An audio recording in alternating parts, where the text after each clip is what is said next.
Jammo jole mon bandiraɓe moƴƴuɓe tedduɓe hande ko mawde nogas lewru yarkoma hitande ujune ɗiɗi e nogas e tati ina hawri e aljuma joyi dewo mawluta hitande ujunere e temedde nayyi e capanɗe nayyi e joyi fergo ɓurɗo ɓurnaɗo windere inneteɗo Allah inne mo inde Allah innete inde mum rewne hen yo en ñallu e barke makko.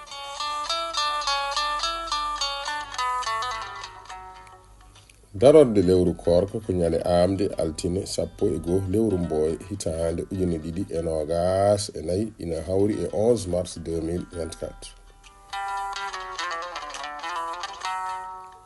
Aminata Dumbuya debbo mo Mbahe o wi Pulaar wi doole gañaka donka ndaw ko selli.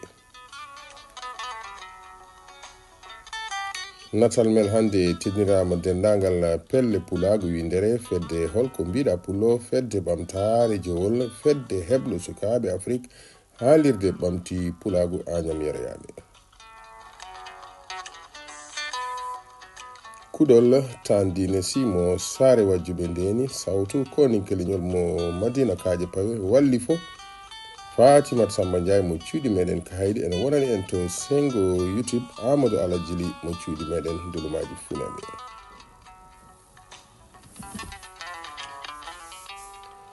Bandiraɓe moƴƴuɓe tedduɓe jiiɗaɓe to en ɗam rendaɓe gurdam yidde kam e fandare yo joom jaam aɗanen jaam on jarama.